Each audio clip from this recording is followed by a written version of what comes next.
Cotton demonstration plot है जो SABC दक्षिण एशिया जैव प्रौद्योगिकी केंद्र है, उन्होंने लगाया था। उनके प्लॉट्स को हमने विजिट किया और मेरे लिए सबसे अच्छी बात इस प्लॉट को देखने में ये थी कि मुझे प्लांट स्टैंड, क्योंकि मैंने अब तक पूरे नॉर्थ जोन में बहुत ज़्यादा वाइड सर्वे किया और सभी जगह पे मुझे लगभग 40% तक का प्लांट स्टैंड है वो कम मिला है।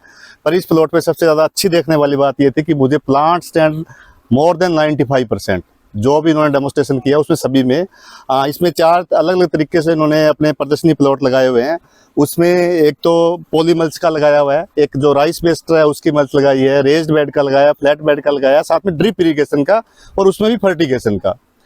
सबसे अच्छी इस प्लॉट की बात जो मुझे देखने के वाली लग रही है कि एक तो जो रिटेंशन ऑफ द मॉइस्चर, जो नमी का लेवल है वो खेत में बिल्कुल अप्रोप्रिएट है।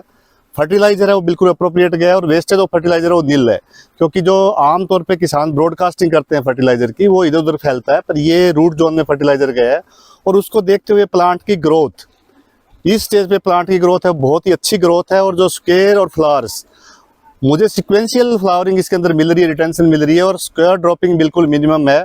और उससे भी इम्पोर्टेंट बात तो मेरे लिए एज ए एंटोमोलॉजिस्ट है वो है कि जो सकिंग पेस्ट, जो खास करके आपके भूरी जूं जिसको हम थ्रिप्स बोलते हैं, या सफ़ेद मच्छर जिसको हम व्हाइट फ्लाई बोलते हैं, या हरा तिल्ला, तीनों के तीनों पेस्ट की पॉपुलेशन बिल्कुल मिनिमम है। आप ये मान लो कि जो हरा तेला तो ट्रेसिस में ही है, थोड़ा बहुत व्हाइट फ्लाई और थोड़ी बहुत थ्रिप्स है, और वो भी ETL से बहुत ज़्यादा नीचे। जैसे अगर मैं आपको कहूँ कि व्हाइट फ्लाई प्रति पत्ता 6 होनी चाहिए, तो यहाँ प्रति पत्ता व्हाइट फ्लाई 1 के आसपास भी मुश्किल से मिल रही है।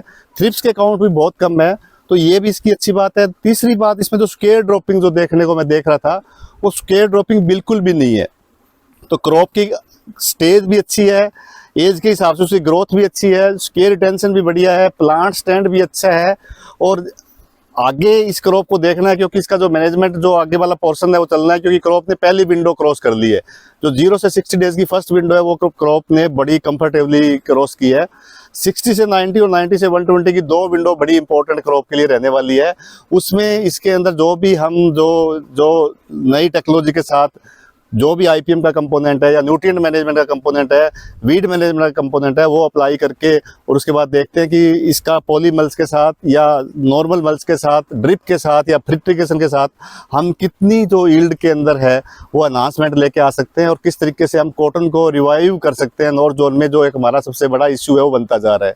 क्योंकि फार्मर बहुत ज़्यादा डिस्करेज है, पीछे गुलाबी सुंडी का प्रकोप था और इस बार बिजाई के टाइम पर नॉर्थ जोन में टेम्परेचर 48 डिग्री सेल्सियस था सोइंग विंडो के टाइम पे। तो उस करके जो स्टैंड का एक बहुत बड़ा इशू देखने को आया था, तो वो इशू यहाँ पे रिजॉल्व होता हुआ मुझे दिखाई दे रहा है क्लियर कट कि स्टैंड बहुत अच्छा है। तो मेरे हिसाब से एक बहुत ही सुपर प्लॉट है और मैं जो SABC के लोगों से प्रार्थना भी करता हूँ कि ये मैक्सिमम किसानों को लाकर यहाँ पे दिखाया जाए। फार्मर्स को दिखाना बहुत जरूरी है डेमोस्ट्रेशन प्लॉट। जैसे मेरे साथ में भागीरथ जी भी है, डॉक्टर मोंगा सर जो हमारे CICR के मेरे पुराने अध्यक्ष है, जिनके साथ मैंने उनकी गाइडेंस में बहुत साल तक काम किया। डॉक्टर अमरप्रीत सिंह मेरे साथ में हमारे ही सस्य विज्ञानी एग्रोनॉमिस्ट है। तो मेरे हिसाब से सभी मेरे ओपिनियन से एग्री कर रहे होंगे कि स्टैंड की बात है, क्रॉप की स्टेज की बात है, फिनोलॉजिकल स्टेज की बात है, बियरिंग की बात है, पेस्ट का स्टेटस है, हर एंगल से क्रॉप मुझे बहुत ही परफेक्ट कंडीशन में दिखाई दे रही है। Thank you sir. डॉक्टर साहब थोड़ा सा कुछ तो ਜਿਵੇਂ ਕਿ ਡਾਕਟਰ ਰਿਸ਼ੀ ਜੀ ਨੇ ਦੱਸਿਆ ਕਿ ਡ੍ਰਿਪ ਫਰਟੀਗੇਸ਼ਨ ਦੇ ਨਾਲ ਜੋ ਇੱਥੇ ਪਲਾਟਸ ਲਗਾਏ ਗਏ ਹਨ ਪ੍ਰਦਰਸ਼ਨੀ ਪਲਾਟ, ਉਹਦੇ ਵਿੱਚ ਦੇਖਣ ਨੂੰ ਮਿਲ ਰਿਹਾ ਹੈ ਕਿ ਕਿਉਂਕਿ ਡ੍ਰਿਪ ਦੇ ਨਾਲ ਪਾਣੀ ਤੇ ਜਿਹੜੇ ਨਿਊਟ੍ਰੀਸ਼ਨ ਹੈਗੇ ਆ, ਖੁਰਾਕੀ ਤੱਤ ਹੈ, ਉਹ ਨਰਮੇ ਦੀ ਫਸਲ ਨੂੰ ਬਹੁਤ ਹੀ ਸਮੇਂ ਦੇ ਨਾਲ ਮਿਲ ਰਹੇ ਆ ਔਰ ਉਹਦੇ ਨਾਲ ਪ੍ਰੋਪਰ ਉਹਦੀ ਗਰੋਥ ਹੋ ਰਹੀ ਹੈ। ਸਕੇਅਰ ਡ੍ਰੌਪਿੰਗ ਬਹੁਤ ਮਿਨੀਮਲ ਹੈ ਔਰ ਬਿਲਕੁਲ ਇੱਕ ਬਹੁਤ ਅੱਛੀ ਕ੍ਰੌਪ ਗਰੋਥ ਦੇ ਵਿੱਚ ਹੈਗੀ ਹੈ।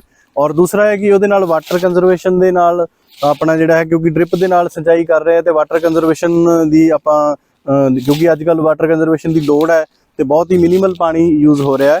दूसरा ਇਹਦੇ ਵਿੱਚ ਜੋ ਫਰਟੀਲਾਈਜ਼ਰ ਹੈ, ਫਰਟੀਲਾਈਜ਼ਰ ਯੂਜ਼ ਐਫੀਸ਼ੀਐਂਸੀ ਵੀ ਬਹੁਤ ਵੱਧ ਰਹੀ ਹੈ ਕਿਉਂਕਿ ਡ੍ਰਿਪ ਫਰਟੀਗੇਸ਼ਨ ਦੇ ਨਾਲ ਬਹੁਤ ਹੀ ਘੱਟ ਮਾਤਰਾ ਦੇ ਵਿੱਚ ਲੋੜ ਮੁਤਾਬਕ ਫਰਟੀਲਾਈਜ਼ਰ ਦਿੱਤਾ ਜਾਂਦਾ ਹੈ। ਕੋਈ ਬ੍ਰੌਡਕਾਸਟਿੰਗ ਜਾਂ ਕੋਈ ਛਿੱਟਾ ਦੇ ਕੇ ਫਰਟੀਲਾਈਜ਼ਰ ਨਹੀਂ ਪਾਈ ਗਈ।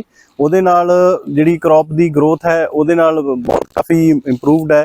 ਦੂਸਰੇ ਜਿਹੜੇ ਨਾਰਮਲ ਫਲੱਡ ਇਰੀਗੇਸ਼ਨ ਤੇ ਛਿੱਟਾ ਮਾਰ ਕੇ ਜੋ ਫਰਟੀਲਾਈਜ਼ਰ ਪਾਇਆ ਗਿਆ ਹੈ ਜਿਹੜੀ ਫਸਲ ਨੂੰ, ਉਹਦੇ ਕੰਪੈਰੀਜ਼ਨ ਦੇ ਵਿੱਚ ਇਹ ਜਿਹੜੀ ਡ੍ਰਿਪ ਫਰਟੀਗੇਸ਼ਨ ਵਾਲੀ ਕ੍ਰੌਪ ਦੇਖੀ ਗਈ ਹੈ ਉਹ ਬਹੁਤ ਹੀ ਵਧੀਆ ਹਾਲਤ ਦੇ ਵਿੱਚ ਦੇਖੀ ਗਈ ਹੈ। ਔਰ ਉਮੀਦ ਕਰਦੇ ਹਾਂ ਕਿ ਬਹੁਤ ਹੀ ਸਕਸੈਸਫੁਲ ਕਾਮਯਾਬ ਜਿਹੜੀ ਹੈਗੀ ਟੈਕਨੀਕ ਰਹੇਗੀ।